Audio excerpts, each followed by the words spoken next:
Okay, Mr. Morrison is now here in the room with us. So Nye, Mr. Morrison, it's John, and Okay. John Nye. Just another John to make things All right. Trifecta of Johns now. trifecta, exactly. And so I've now shared that with them, and I now have that key embedded within my Google Drive. And so we're ready to go, and I'll pass the torch off to you. They Okay. each have an email now. You have an email, Dave, at your school email, and John has one at his school email Okay. that gives you the private key to KP Compass so that you can access later some of the services that Nye is showing you. And with that, I'll be quiet and hand it off to you, sir. Okay, very good, Jonathan. So, thanks for coming. And I just wanted to kind of like piggyback off of the meeting that we had so many months ago. I won't go into detail with how this the main thrust of the system, but I'm going to focus primarily on what you can do as a teacher to craft projects within our system, and start building some experiments so that you could learn the system a little more. The way we do things is fairly similar to what you're already doing things, but just maybe slightly different terminology and different ways we go about doing things. So the first thing I'm going to focus on here is the right now on this left side of the screen we have here. This is what we call a teacher account. It's under the heading LMS. So basically, this is the front end portal to get to the site and use it as a end user. And then we have another site that we call, I'm going to pull over here, called BMS. So you see that it has and it stands for Book Management System, which is where you do the authoring. It's basically, you think of it as a massive publishing platform. Now, I want you to think of this as something different than what you're probably used to doing in Blackboard or Canvas or anything like that. All those services are all end user type services, where this is actually a publishing platform used for enterprise solutions. So, can I interject real quick? Is it? And they have accounts set up now. Can they go to, I believe it's bms.kpcompass.com on their individual computers, and can they log into their accounts now? Yes, they can, now that you've shared it to them. Yeah, you shared something with me, Hack. It doesn't, I see the file, but I can't open it or access it or do anything. Okay, I'll let Nye continue talking, and I'll float around and try to... Okay, so now that you have that file shared with you, you just need to go to bms.kpcompass.com, and then you'll be logged into this screen over here. So basically, just kind of look at back and forth. This is the front end. This is the back end. This is the end user experience, and this is where you do your work. And I was just noting that, if you're using other web services such as Moodle or Blackboard or things like that, those are end user tools that allow you to add things to it, but it's not a publishing platform designed for major distribution. So the only reason I bring this up is because once you create stuff in here, it can be packaged, delivered, distributed, sold. There's a lot of options that can happen because of the way that the service is done, where rather than building it like a wiki page or something like that, if that makes sense. Okay, so we're trying to get everybody logged in, and I shared the file with them, and it's like on mine it said no preview available and stuff. Give me 1 second so we can get caught up with you. I appreciate you trying to get us going here quickly, but just problem solving the issues with the certificate. Now they have to have an actual Google account for them to be able to. So if that email address does not have a Google sign-in, they need to create a Google sign-in. Online. Schools. Okay, we might be getting some blockage issues here with the school boards. Just working on things. Give me 1 second. Okay. Now, if that doesn't work, there's a stopgap method that can still let you be able to continue moving forward and try other things.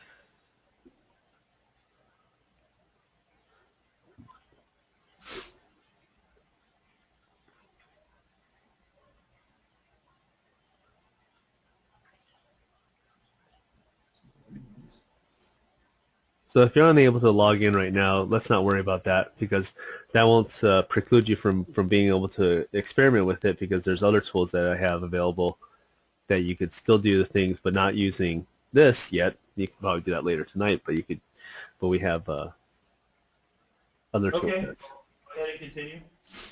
Okay, so so in order to basically kind of understand the way that our format works, I'm going to show you what things look like on the teacher side and then what things will look like on the authoring side.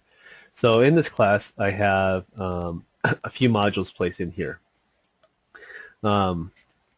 We have like these ones that were done by us, which I'll show you later, but we have this module here called PB&J. Now, this was something that we created during the last meeting I had with Jonathan there, where basically we kind of showed Jonathan how you could create a project with BB&J. Now, here's another project that was created as a demonstration piece that I did for this meeting today on how to make a birdhouse. And basically, a project is simply this. Students will earn a badge by following these directions. So we have a badge, a problem type area, information that's required to earn this badge, materials, which you can put in here, and then steps needed to complete it.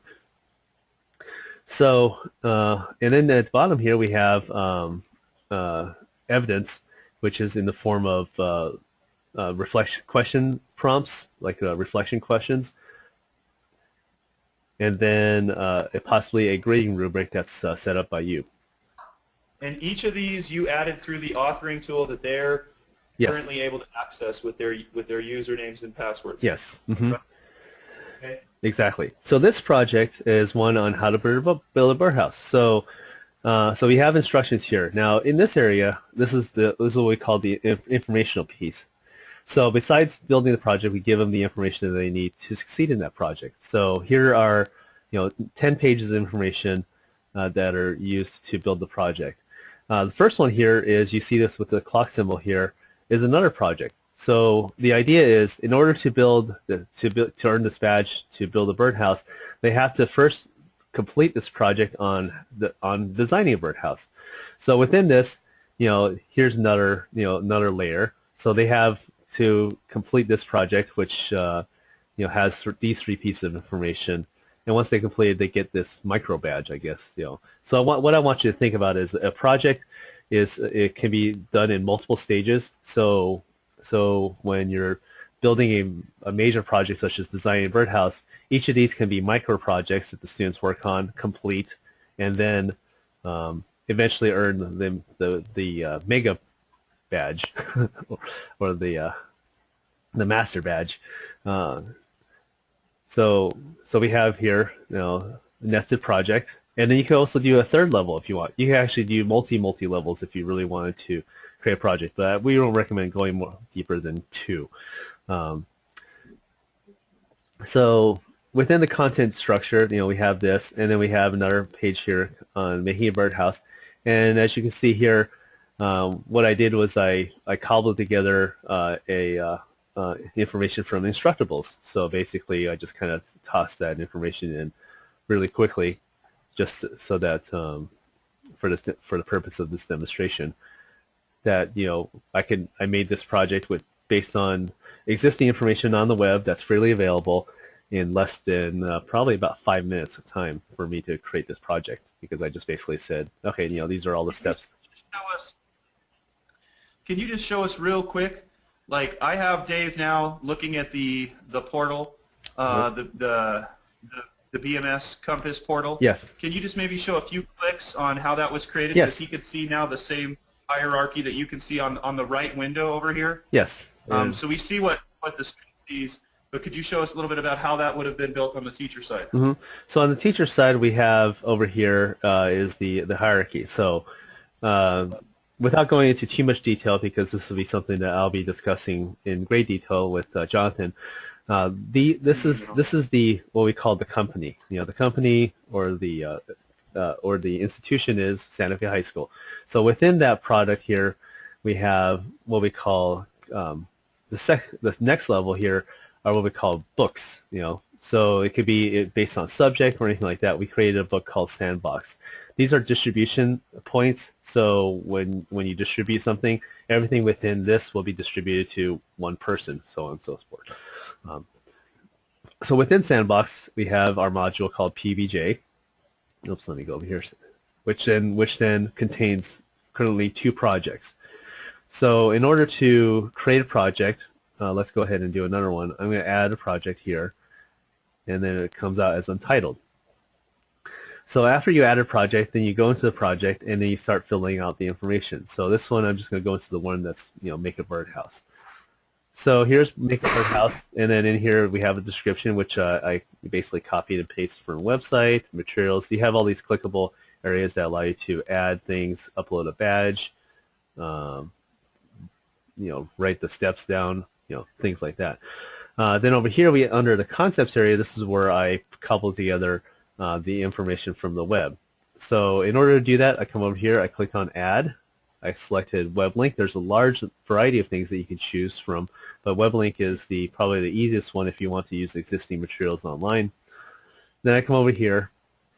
Then I need to give it a title, flight, and then I would let's do it. Just search for, I don't know.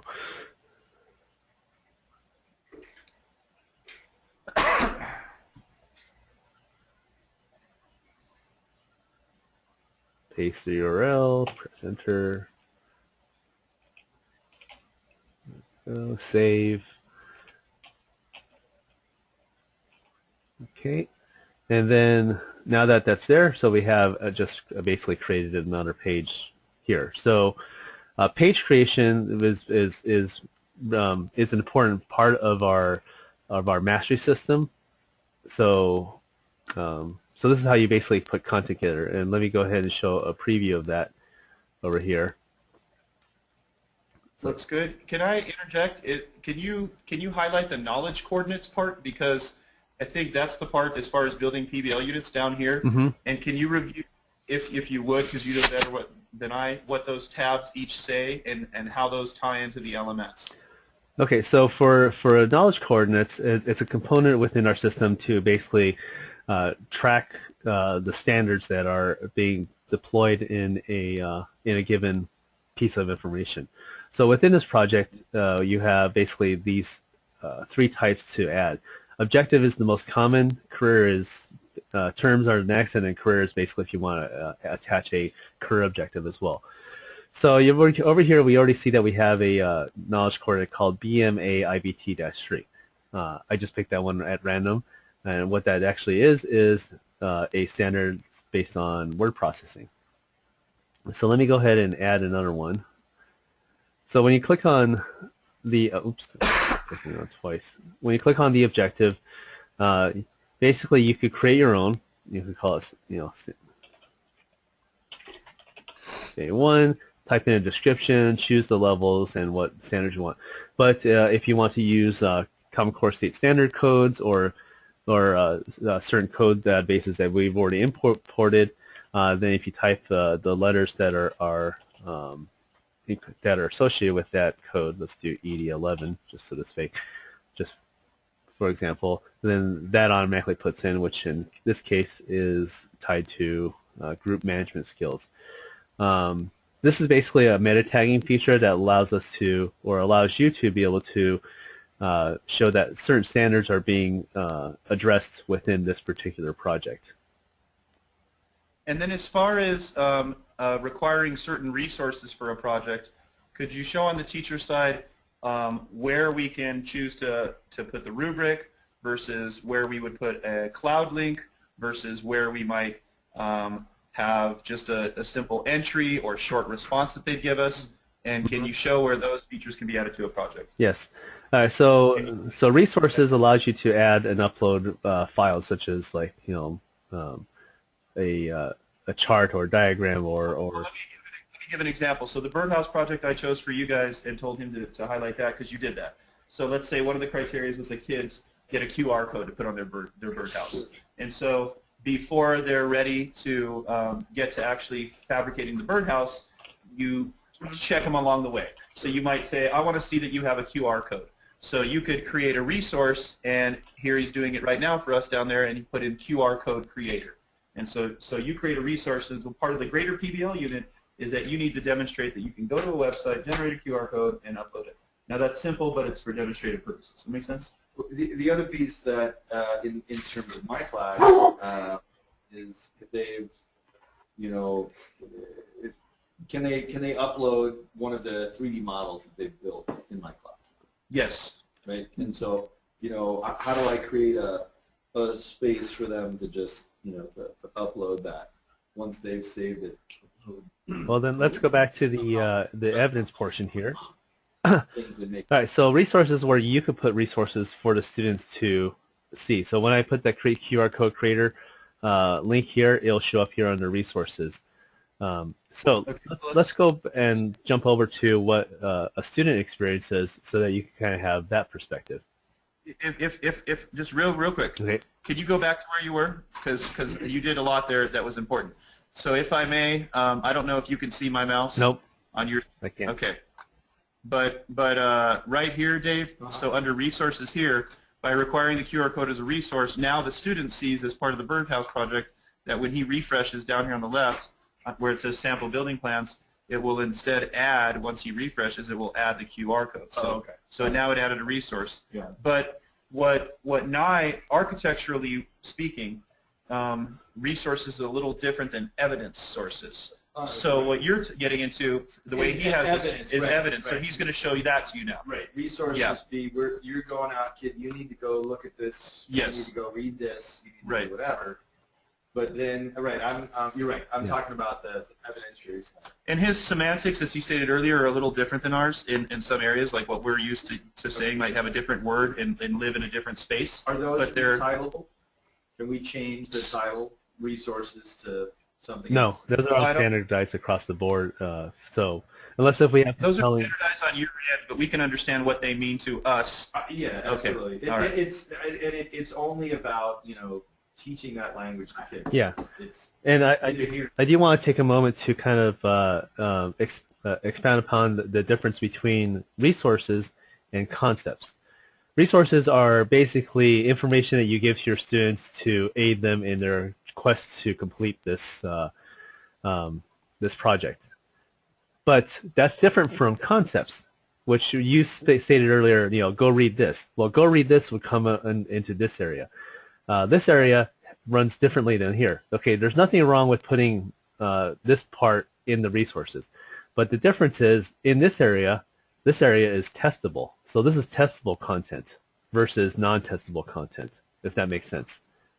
We have an automated testing system that if you choose to take advantage of, is probably one of the most powerful things about our system, where if you put information in this particular area, which is over here, then our automated testing system will be able to check them on their mastery process, which is what I'll be detailing out to you when I show the student experience.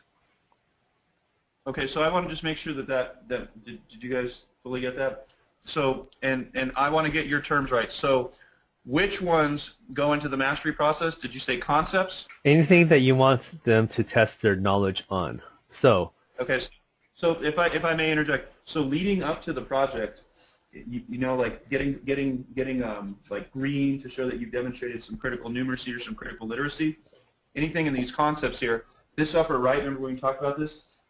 Those are like the prerequisites, what we would call prerequisites, or maybe certain skills that need to lead up to a project, and all of these are required to make a birdhouse. And so that ties into what the student sees, and so they would have to knock those out in order to eventually be able to do this. So I'm just interjecting, but go ahead, Naya, I'm sorry. Yeah, okay. I mean, this will all become clear to you once you start working through it and seeing how the experience is. It's different, but very powerful at the same time. So think of this area. This area over here, concepts, is the same as what's over here, except it's not called titled concepts. It's titled what the students need to know about this problem. So you can see how on the student side, it's not titled. It's titled differently. Does that make sense? Yep. Okay, so let's go to a student and show what a student needs to do to complete this project. So here I am, I'm student John Graduate. I'm currently enrolled in 3 classes, so a cooking class, a culinary class, and Santa Fe High School. So right now, So just real quick, they've logged into their account. Yes. And this is what the student sees when they log into the account where we've created a project for them. This is their profile page, though, as it were. Yeah. So we might have created a project, but this is them logging into their account. This is what they see. And in this case, they're taking 3 classes that are in this system currently. So let's say they're taking one from a math teacher, another one from a cooking teacher, another one from a science teacher or something like that. So I'm going to go to this one, which is where they're taking class from us. Yep. So in this, you saw earlier, we have our 3 modules, PBJ, the egg osmosis experiment, and lipids extraction experiment. So if I click on PB&J, I have 2 projects that are, that are asked for me to work on. And actually, you can actually change, as a teacher, you can change the order of things, but I'm just going to skip PBJ and go to make a birdhouse. So right now, as you can see, this badge is partially obscured. Hold on real quick. Let me get that, Dave. I'm sorry. Yeah, it's a little bit darker. All right, go ahead, Nye. Okay. So as a student, you'll see that their directions are shown slightly differently. Okay, so here we tell it to them in steps. Step 1, we need to examine the problem. So this is the information that was provided to them earlier. So this is kind of like a little precursor. Birds need places to live, so we build a house for them. Then we have step 2. In this case, we want them to complete another project in order to earn this project. So they know that this is a multi-layered project. So they go, okay, first thing I need to do is I need to design the birdhouse before I can even get to this stuff. Okay. All right. So then they go, okay, and then if they want to just take a look forward, they can see, okay, then here's the steps involved to complete, and then down here is evidence, which I'll kind of cover later. So then they go, here they go, okay, now I need to go and enter this project called Design a Birdhouse. So then I go, okay, this is a brand new project, it's completely obscured. Then I go, okay, I have, obviously I didn't do a very good job at creating this project, so I didn't put in all the information necessary like I did the other one. But it's just to illustrate that this project requires this information, and if I had added evidence, this evidence to complete. Now let's just pretend that the student completed this project, then this badge will read. Let's look at those sources real quick. So in other words, before they do the whole birdhouse project, they have to develop a design which might within it have some concepts. So those concepts pieces that we were on the teacher side, that's what drives the concepts that are here. Is that correct? That is correct. And so understanding building plans is a critical piece of engineering skill that a student would need to have before they would unlock the ability to do the whole project theoretically. Okay? Yeah. I'm sorry, now I'm just stepping in, and then guys, if I'm screwing him up, tell me to shut up. So it's fine either way. Go ahead, sir. I'm sorry. I understand how Jonathan's brain works. He goes in 15 different directions at the same time, kind of like what I do too. So I could actually follow you in your disjointed ramblings. Okay, so then here's another thing. How to use a pencil and ruler. Grab a pencil. I just typed in some basic information about that. Nothing too fancy.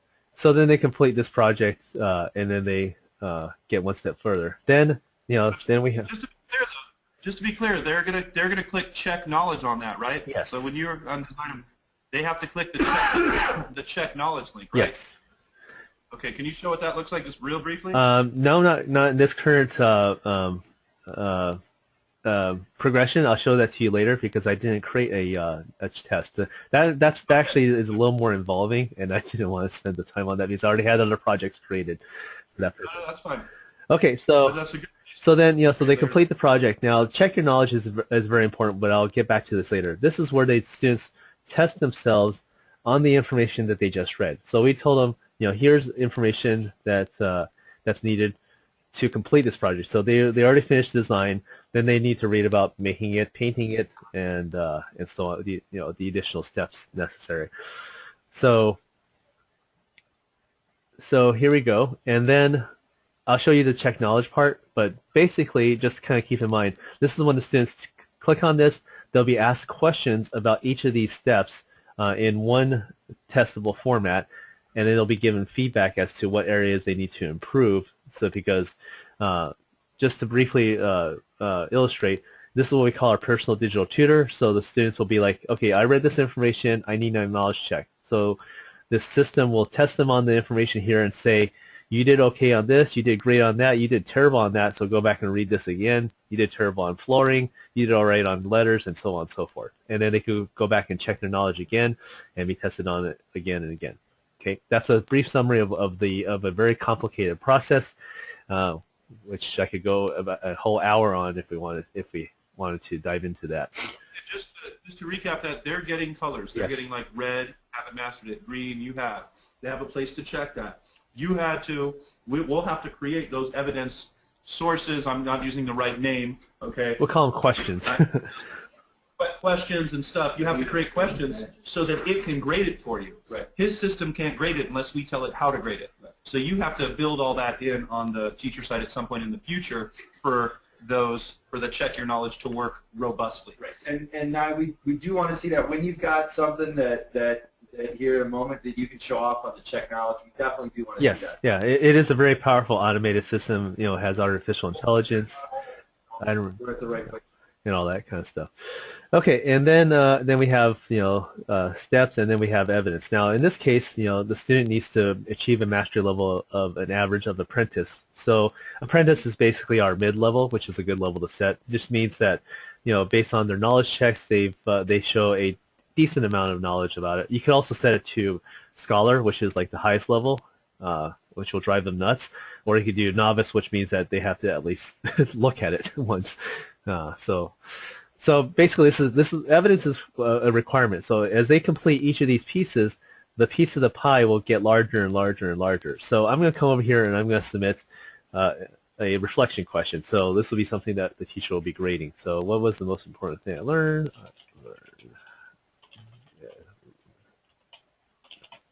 How to spell. Okay, there we go. All right, so I've submitted this, and now it's gone to the teacher's queue to be graded. So the teacher will be then looking at it and say, I like that answer, and it's going to turn it green, or I don't like that answer, kick it back to the kid and show red. I don't reflect on anything. Okay, so you can grade that and okay, so you can see, like, as I answer each question, this is getting, more and more revealed because I'm completing the steps necessary to do it. Now, the last piece down here is like, is an example of, you have a student upload a file to Google Drive or to Dropbox or whatever. So we don't have the ability for them to upload files of that magnitude. You do have, we do allow them to upload files such as like, Word docs and PDFs and things like that to our internal server. So that's one of the options. But another option is to have them upload something to like their Dropbox over here, and then get that shared link, and then paste that share link in there, so that you can get to it. cool, that's all stuff we do. Perfect. There we go. Okay, so now the student has completed everything that they're supposed to do with this project. They show that they built the project. So right now the student is mostly done. So now it's up to the teacher to decide what to do. Okay, so before we get to that, let me show you what Check Your Knowledge does. So I'm going to do that through using an egg osmosis experiment. Actually, wait, no, not that one. The lipids extraction. So this one's a simple one, which only has two concepts that we want them to master. So this was basically saying, in order to complete this experiment, there's only two concepts that you need to know in order to achieve mastery. So I'm going to click on Check My Knowledge, and then this is basically the automated testing system that's saying, okay, let's see if you really know your stuff. And let me pause you here, just for my colleagues here. Who builds these questions that are right You guys here? do, and I'll show you that after this, how that's done. Okay, so now that I've answered those questions, I'm submitting it for grading. Birdhouses because it was a mock-up on the Yeah. BMS. So you have to create all those dumb questions. Right. So, but this is what the student would see. So, Okay, and then after it's done, so let's go ahead and do that. I think There we go. So here we have, it's telling the student that I did terrible on lipids and fatty acids and classes of lipids. So I didn't do very well on that guess-a-thon. So what the system is telling me to go do is go back in, restudy these pages in the lipids experiment. So that I come up here, I restudy again, then I click on check my knowledge, and then So if he's still dead, he has to do it more until he gets green. yeah. So he clicks it again. It's going to open it up. The answer is better. Gets green. Now he's off. And so it ties together. Keep in mind that it's not a repeat of the same questions over and over again. There's an adaptive artificial intelligence that decides what kind of questions to give the student. So it starts out as picking harder questions, and then starts to digress down to easier questions to determine if they're actually learning something or just guessing. So. Sounds good. And we have two questions now from our participants here, if I may. Mm-hmm. So Dave and John, do you have some questions for John? My question is, once I create a project, can you show me how I can edit it or revise it or tweak it? Yes. Okay. So, very good question. The project Make a Birdhouse. This is the authoring view. So we just click in the field. Just real quick, Guy, if I may. Yeah. So he goes back to a different website. You go to your teacher authoring website, bmskpcompass.com. You log into that account that I'm creating and problem solving right now with Dave and for you guys, and you go back to clicking on your module over here on the left where it says Santa Fe High School, and you reopen your project, the Making a Birdhouse project right here, and here's all of your evidence sources and everything you need, and now I'll segue back to you. Right? Right, Nye? Show me how to add another resource. So now he says, so John's saying here on the side, okay, I messed up, I didn't add enough resources, so how do I add another resource? Okay, if you want to add more content, you come over here to concepts and you click on I want to add another web link or another page or something like that. If you want to add like this link to a QR code generator, you click over here and then you edit it, and you give it a title and then URL and then hit save. And now it shows on the student side right away.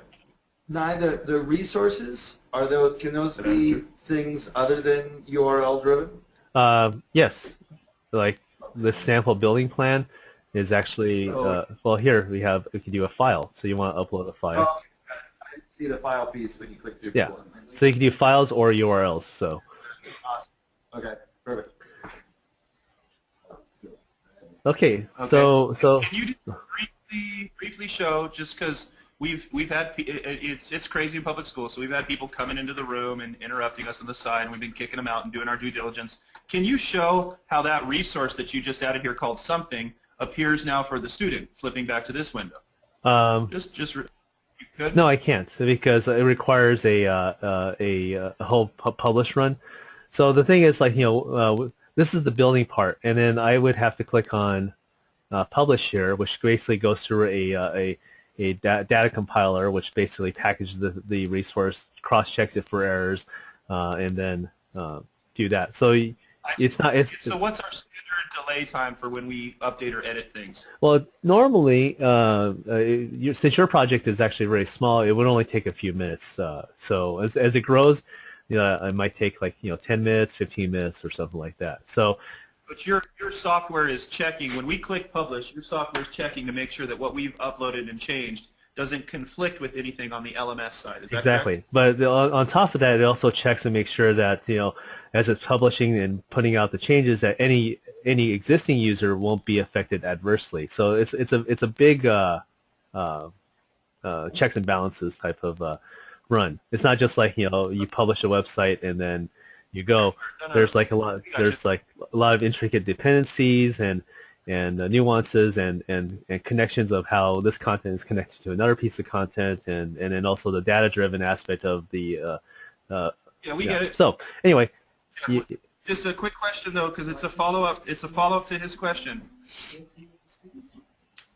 He's okay. So what he's saying now is he can't see what the student sees. He's saying that rhetorically, and I get that you're saying that there's a slight delay and that when you edit things, you need to make sure that they don't conflict with the LMS. But here's where we're coming from the teacher perspective. So he's in the middle of Q2. He built this birdhouse project. It's totally complete. All of a sudden, some student raises some question. He realized it's missing X, Y, and Z. Oh, great! Then we have the solution for you on that. All right. So as an author, you're building things for everybody before it goes into the live, basically on the battlefield. So now I'm on the battlefield. I'm in Santa Fe High School. This is basically the power of our front end too. So I'm a teacher who has received this. Let's say I'm not the author. I'm the teacher who's received the PBJ experiment, how to make a birdhouse, and I go, oh, I need to add another resource. Let's go ahead and click on that, edit, file, and then do the same thing. So this is affecting the individual let me interject user. real quick. Yeah. Let me interject real quick. So you were talking about a hierarchy here. You guys are with me at this meeting because even though you're teachers and you just want to create content, I'm pushing that you guys become authors with me, that we share the same level of rights and that you're authors. So this unit on the left here, this is something that the teacher is going to see, that not every teacher is going to create the projects. Like you might say, Ms. Schwartz, we've created something that our STEM Academy does. It's called the Birdhouse Project. What's in the team? The team creates a project, but not everybody on the team's an author. Right, so you create it, but she's like, in my class, I really want the Birdhouse Project to have something extra. Right. She doesn't create it on the back, she doesn't adjust it on the back end, like you were asking about, like, and we were showing over here on the right window. She'll just adjust it on the teacher end, making up my own terms here to make sense of it. And so she can easily tweak an existing project without having to adjust the authoring tools, which are intricately woven with the LMS system and all those critical questions that he has to ask. So changing something at that layer is a little bit more difficult. But just making a tweak as a teacher, okay, once you've created the project, is piece of cake. And the student, okay, the so student sees it instantaneously. So the minute I hit save, then let's go ahead and do this, like blah, blah, blah. if he hits save and does the adjustment within the already built project on the teacher side, yeah. So let's go ahead and where's the student? Okay, so here's the student. I just saved that. Let's go to Santa Fe High School, PBJ, make a birdhouse, and then voila, there it is. And then right there. In fact, if I wanted and to. so now, right there, he created it. I'm having to zoom in and out because we're on a data projector here. Oh, okay. So if just pop right there real quick because I'm showing him. So this is what I'm going to call like the teacher. Not the authoring tool, but the teacher website. And so you add a little resource down here, and then boom, come over to the student account here. And then what I just did was I edited the examine the problem. As you can see here now, it says SFFFA. Yeah. Thanks, Naya. Another quick question by one of Dave here. And that's just the next time that we deploy this unit, will that little piece that you just added be there? Or do we need to put it in the authoring side? Oh, well, so that the next year when we launch it, it's built. Yeah, anything I do in here does not affect the authoring side. This is basically, temporary little fixes, changes, like, on the fly. This basically allows a teacher who has received the project to modify it and personalize it. Okay. And who? Now this is a larger question, but I want to put it in there. Who owns the content on our Santa Fe High School authoring side? The content, any projects and information designed by you guys is owned and technically copyrighted by you guys. That's basically the arrangement that the larger scope arrangement that is done. Thereby, meaning that depending on what kind of licensing deal we come into at the end, may allow you to even sell these projects to other schools and teachers as a distribution medium. I don't know that we want to. I mean, in the short term, I do want to. I mean, I do want to ask about that. We are always doing stuff. I think where we're at is much more in an open source world. Yeah. So you'd be using it as a tool as basically a teaching tool, which then under that license you still own the content and copyright. It just you'd be using the tool. and not worrying about anything else. We could elect, we could figure out, and this obviously this is down the road, but we could figure out the ways to collaborate and share with other like-minded schools, programs, that kind of thing at some point. Exactly. So there's definitely a lot of avenues to approach on that sense, but just to answer your like who owns the content, you guys own the content. We just own the platform and the technology. Got it. We're just hosting and saying yes, you guys can use it to your own means. Just don't kill anybody with it. Right, and this will be a larger question that will definitely be in Jonathan's purview, but just from our piece programmatically, what do you expect for licensing fees for this?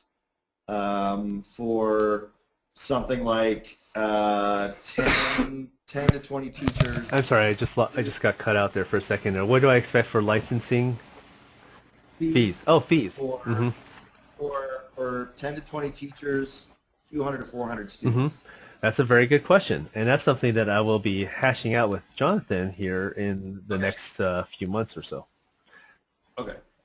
I guess the first stage that we wanted to accomplish here is this a tool that you guys can use, and is it something that you like as compared to what other tools you've already investigated and see out there on the market?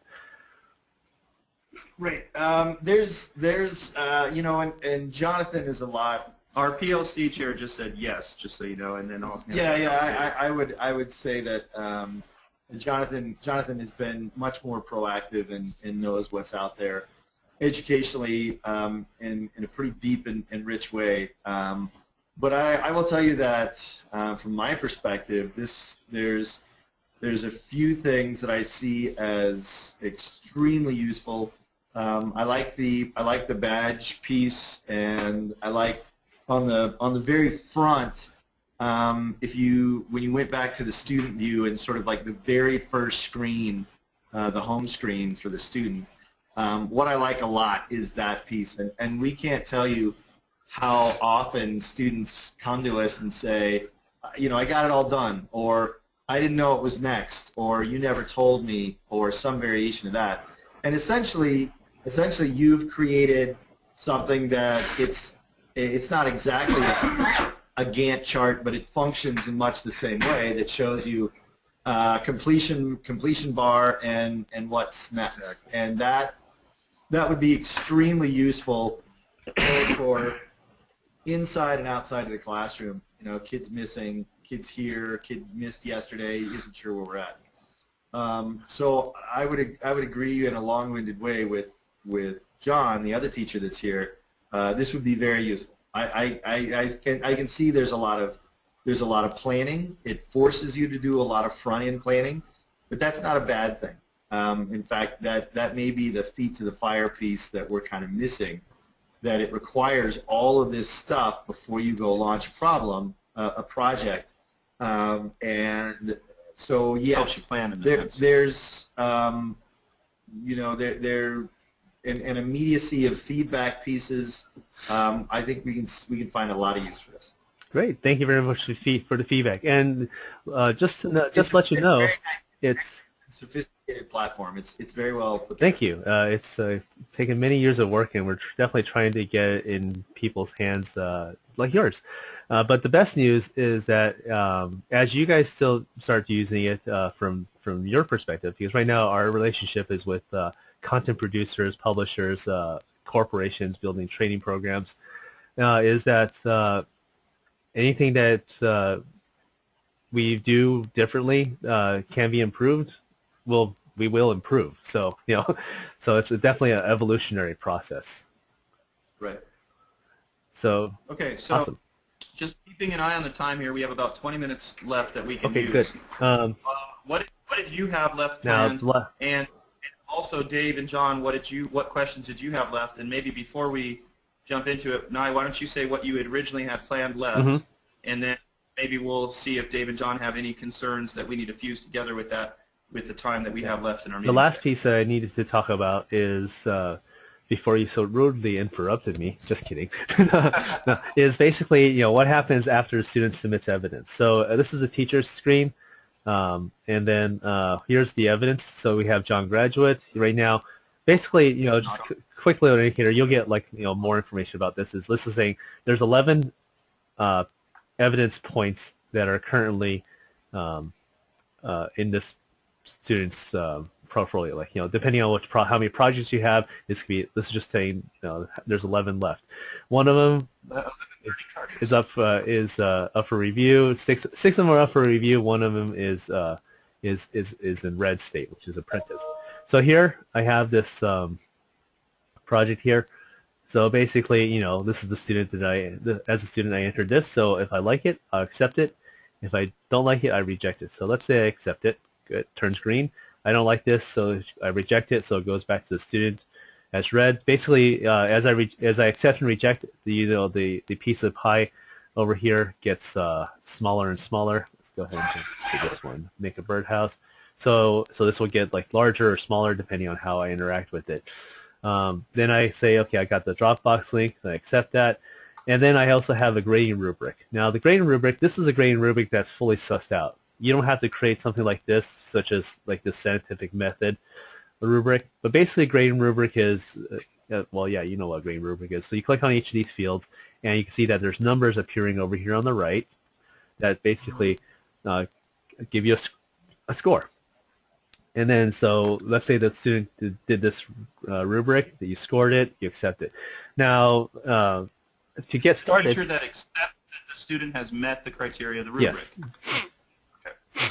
So you can create the rubrics of any size. So this one is a rubric where basically I just put it in as a stub to refer to rubric 115. So let's just say you have a master key of rubrics that so that way you don't have to copy and paste into each of these fields. Let me briefly interject. So what he's saying here, that you can refer the rubrics here. So you guys know how many Buck Institute rubrics there are, right? Mm-hmm. So you might not want to type every single detail of the Buck Institute rubrics in here, but might put a few of the headings. You can. That's what he's saying right here. Is that you say that this digital rubric here refers to Buck Institute 1, and then you can upload those criteria here somewhere. That's the larger concept of what he's talking about. That you can tie it into an actual rubric. And then eventually, if you have standardized rubrics that are pretty standard across education, then we could import those as templates so that you could say add rubric Buck Institute 1 and autofills the fields. So we don't have those yet, but those are things that we can add in, given the right information. We would be doing those to you pretty quickly once we start getting to play level with this. So right now this is just showing a stub, and then we have this, and then we can say, okay, I accept this rubric. The student did pretty well on this project. So then the student on their side, then they basically need to re-answer that question to earn this badge and then move forward. So that's basically the last piece of information I needed to kind of show. So you can see here, now the student said, okay, now I have to re-answer this question. Okay, so I could just do everything and then submit it, and it goes back to the teacher for review. Okay, so that's that process there. So just to kind of recap, to show you, because I needed to show you how to make a mastery module. So in a mastery module, basically you need a lot of questions to be able to fulfill this requirement. Let me show you a module over here from the teacher. So I'm back in the teacher, and I'm going to one of my existing products here. When you say module, you mean something like Birdhouse project? Yeah, I mean concepts. So what he's calling a module on his end, we would call like a PBL unit. Yeah. Okay. So we have the module. Okay, so let's just pretend that this is the food safety project, and these concepts are over here on the concept side. So each concept has a large number of questions involved. Now you can put in as many questions as you want per concept, or as little as you want. The reason being is because our artificial intelligence determines and weights and based on experience weighs the questions on which ones are easier and which ones are harder. So the fewer questions you give our digital system, our digital tutor, the fewer options that this system has to pick questions and start to learn how students interact for each question. We say on average a page or concept, let's just say column concepts, of information should have no fewer than 5 questions, on average 8 questions, so that we could create enough intelligence to be able to do that. So, And can you quickly talk about the different layers that we can put in as the questions? Like I see true, false, multiple choice. so let's go over here And then also the other tab that is remember, understand. Mhm. You talk about the distinctions in Okay, those? so let's go here to the first page called Make a Birdhouse. So Okay, hold on real quick. So what you were looking at on the left side there was the teacher website, and now you're switching back to the authoring website on the right to discuss how what was seen on the teaching side was generated and how we would edit those and see what criteria we have. Correct? yes, exactly. Okay. So, Alright, so this part, it will take time, because this is the part that is the least done well in education, which is using abundant assessments. So in the current form of education, we believe that a couple questions is enough to determine if a student knows a particular concept, such as this one here. What we believe is we need more than just a couple questions. We need multiple questions, to be able to determine that, because that's how we develop artificial intelligence based on a larger sampling. So this is the page on step 2 called make the house. So here's the URL that's directing us to this site over here on the left, as you can see. So over here, I need to add questions. So obviously, the content needs to be able to be vast enough to be able to support it. Now, if the concept is like this, which only has a little small bit of information, obviously it's not going to create a very strong module. But it doesn't have to be very strong. It'll just be less effective than before. But less effective is okay. But it looks like the question types that you're going through now, true, false, multiple choice, and say a little bit about figure images and figure image. Mm-hmm. These are all the different types, so I'm just going to basically open up each one here. Short answer. And essay is the only one that's not automatically graded, so there's a reason why that's there, but I'll go into that. So here we have a true-false question. So I type in the answer question, true or false. Okay. And then I would rate this as this will be an evaluate, because it's very tricky. I'm going to subjectively call it a hard question, and the answer is obviously false, but not everyone knows that. So that's a true-false one. This is a multiple choice, so we do MC, and then I'll rate this one, and then the correct answer is this, the incorrect is this. Our system automatically randomizes the multiple choice answers, so you have to keep in mind that you cannot say all of the above or none of the above, because above might be below. So you have to say all of these are correct or none of these are correct. So. Sure. So that's the multiple choice figure. Basically, you upload an image and then you do a multiple choice Q&A based on that. So I click on this and I choose a file, and then this one's basically a figure image. So basically, I have one picture and then four pictures. Oh, you're selecting the pictures to match up. Which one of these is? Yeah. Which one of these electrical diagrams is the correct for a closed circuit?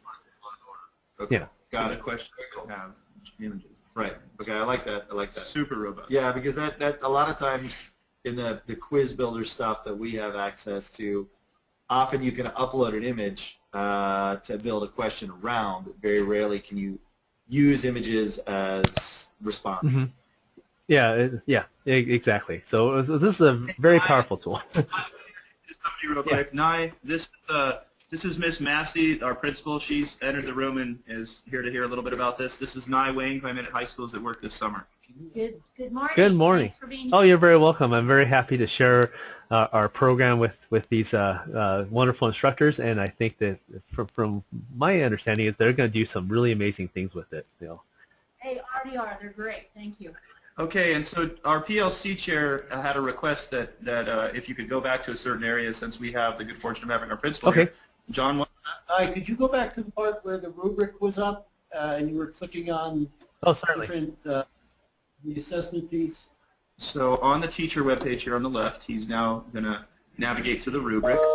So not everybody's an author. Some people build the content. That's the window here to the right, Ms. Maskey. And then some teachers, they don't want to build the content. They just want to use something that's been built already. Here's the digital rubric that's part of NI's software here that the teacher would see.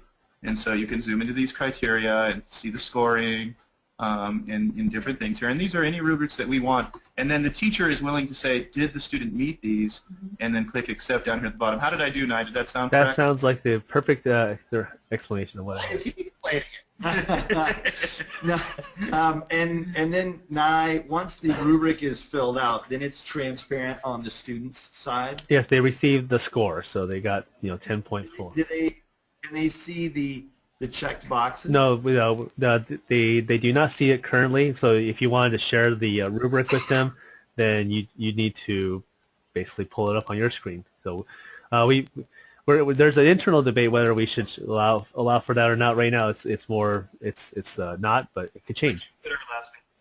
You should. Yeah, you vote that you should. And understanding that we're coming at it from one segment of learners, but for the learners on our end, that would be extremely useful for them to go ahead. And that's not to say that the teacher doesn't have a role in explaining some of the whys in that rubric, but from our perspective, the students would be able to, not need to. We would love for the students to be able to see the rubric in graded form, in the shadowed boxed form, the way we would circle it and hand it back to them on a piece of paper, so that they can chew on it and immediately go, oh, wow, okay, so the literature side I really got right, but the hypothesis I'm really weak on, instead of just the raw score. And again, we're talking about the 14 to 18-year-old market really exclusively here, but that would be extremely useful for us, just as feedback. Yeah, and another question, is it easily translated into Spanish? Well, it all depends on the content you put in there. So yes. So you can put it. Yeah. Randy could build a whole PBL unit in Spanish on the authoring side. Okay, yeah, and we could give him admin rights to facilitate with other teachers. Now, let me just keep up at the top here real quick. So there's more than just a rubric. So this is what the student sees, and rubric is one part of their evaluation criteria. These pieces here, Ms. Massey, are also critical literacy or numeracy pieces. Nice. So maybe they needed did when the student reflected on their work, did they have an adequate response? I reflect on everything. Obviously, we're going to reject that.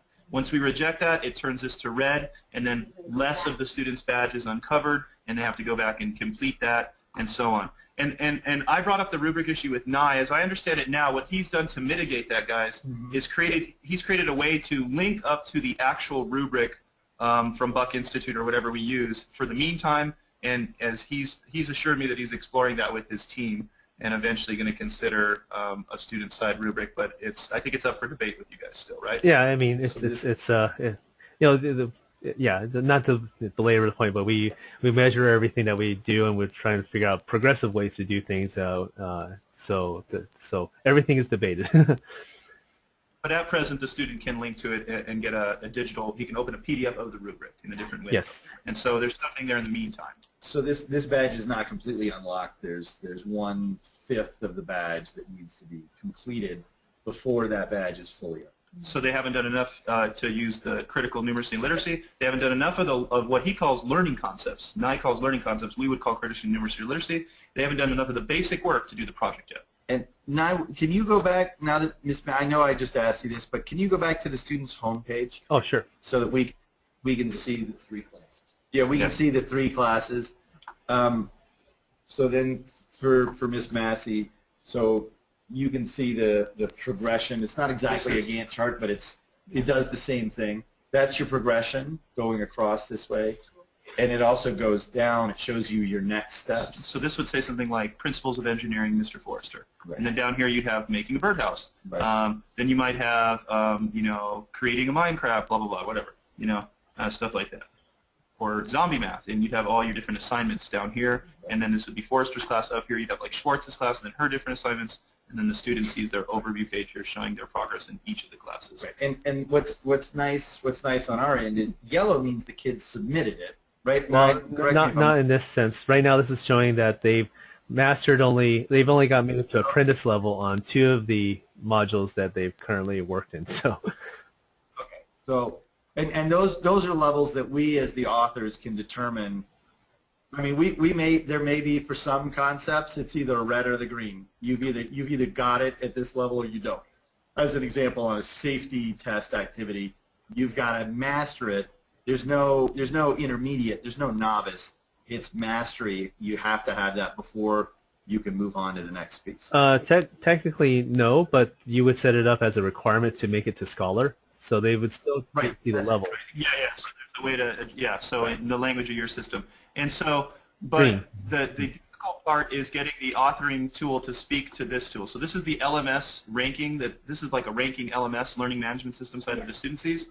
But over here on the right, Nye, if you could go back to where you have the questions here, just briefly for Miss Massey, if you go down to where if you scroll back down on the Making a Birdhouse page and go to where you had if you go to the previous page you were at. Oh yes.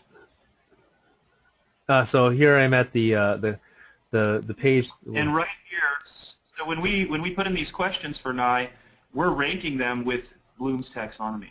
Is this a recall question? Is this a creation question? And I'm oversimplifying the process here, but what that'll do is, as authors, that needs to speak to Nye's LMS system, to what the student sees, in a certain way to make sure that the students are being ranked and badged accordingly. And so as we rank them here, that speaks to the ranking on the student side. I just want to point that out. I don't know if I can articulate this correctly, but we have situations where students don't want to go through the prerequisites basically before they get to the hands-on piece of a project. And it's been my experience, and also with some teachers I used to work with for Project Lead the Way, that they were able to hook their students to actually learn the basics, the fundamentals of what it takes to do whatever, to build a birdhouse. They were able to hook them into the project by giving them almost like a preview of the project or an overview of the project, so they would kind of keep their motivation up and kind of whet their appetite of what they were going to do.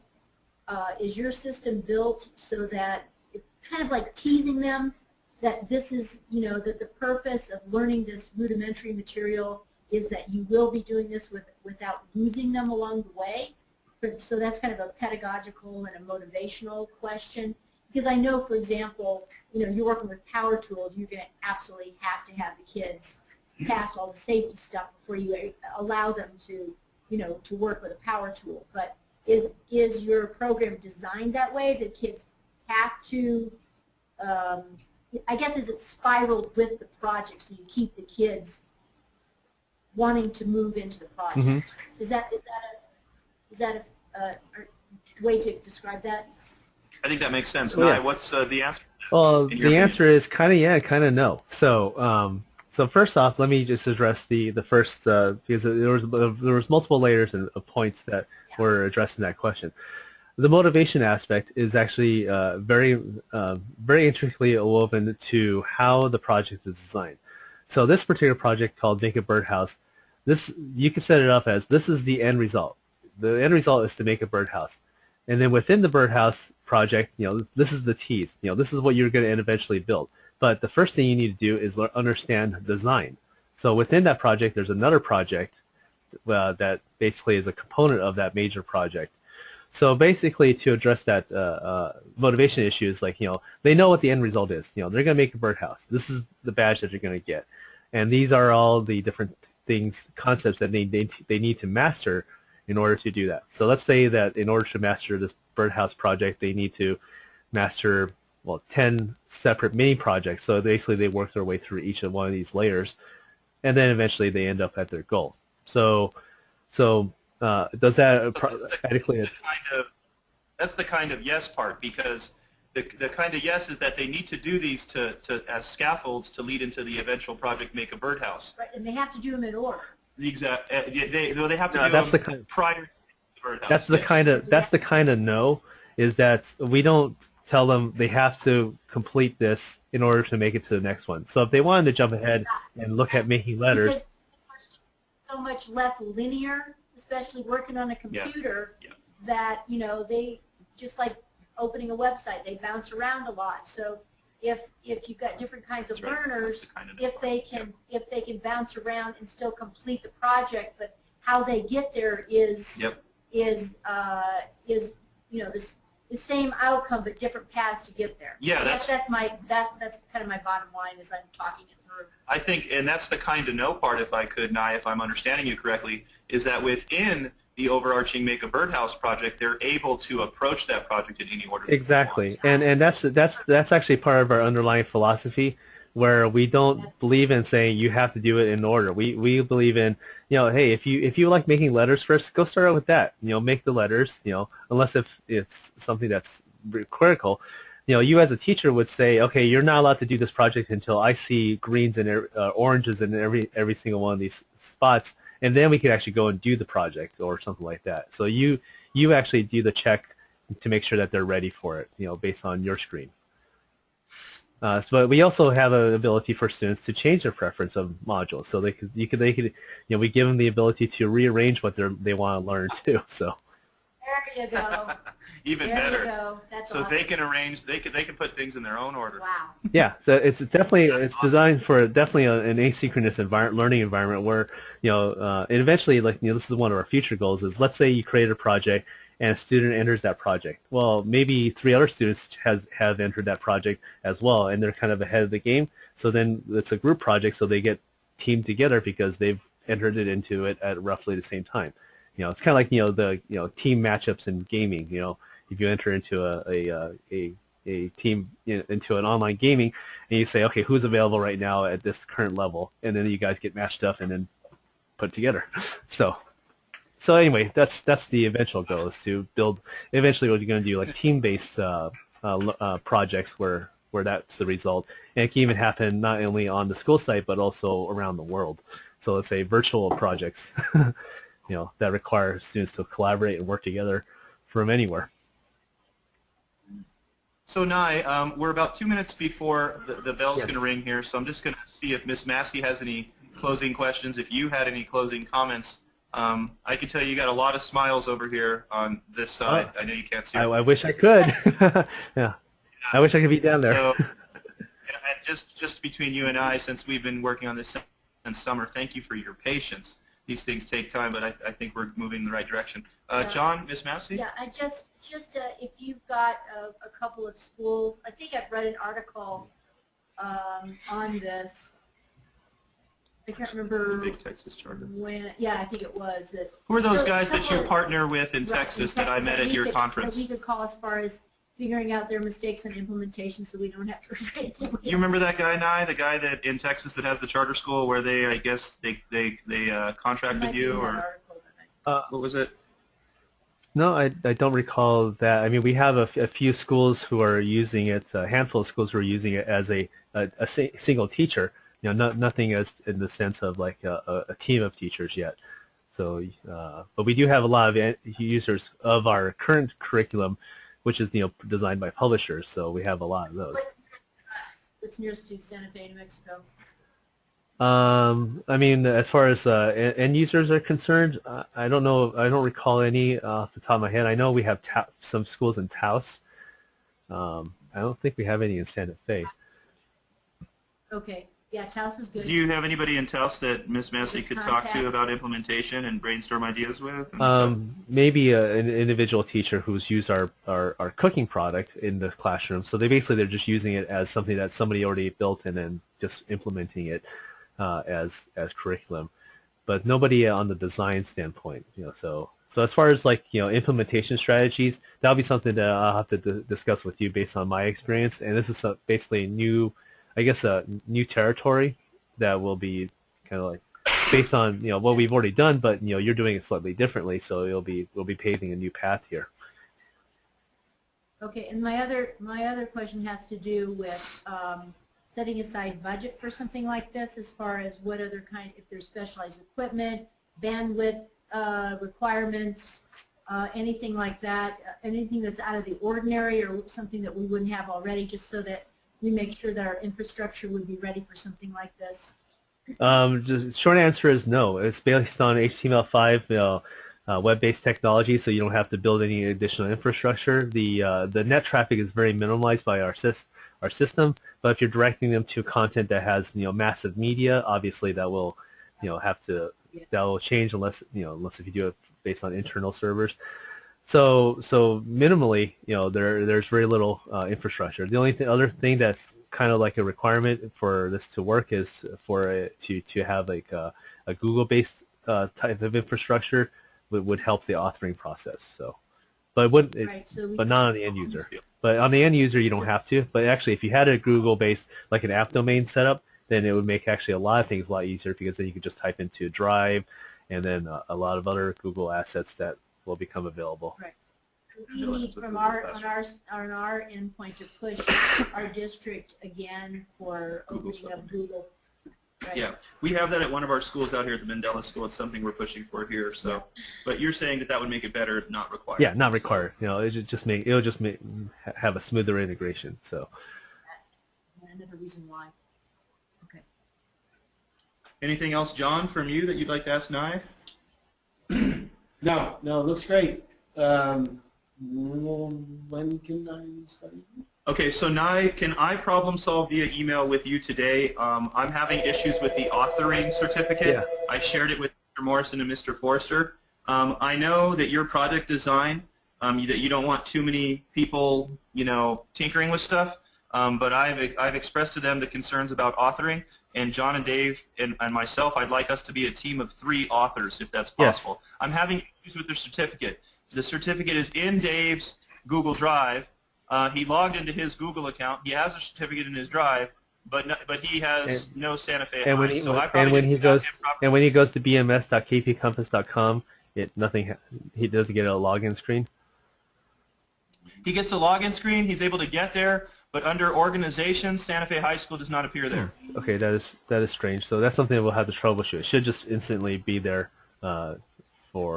Yeah, at the start of the meeting, I did all that on the side while you were starting them off, and none of that worked. So and got it without a problem. I'm doing something wrong, but I'd like by the end of the day to get them started as authors and to let them tinker. Yeah. And I really, really appreciate your time. This was a wonderful meeting. Thanks for taking into consideration the birdhouse thing. I think it really helped show the 3 sides to these guys well, and I know we have a lot of energy behind it here. So if you could help me with that, the authoring glitch, then I'll get these guys started in the next day or 2 so that we can tinker and dialogue with you about how to make this a success. Mm-hmm. Absolutely. Yeah, this is really cool stuff, and I, for one, am really excited to play with it. Yeah, I mean, it'll be a fun tool. There's going to be a learning curve involved, but once you get the swing of things, you'll realize that it's a lot easier to build in this method than a lot of other ways too. So once you know what you're doing, it's really fun.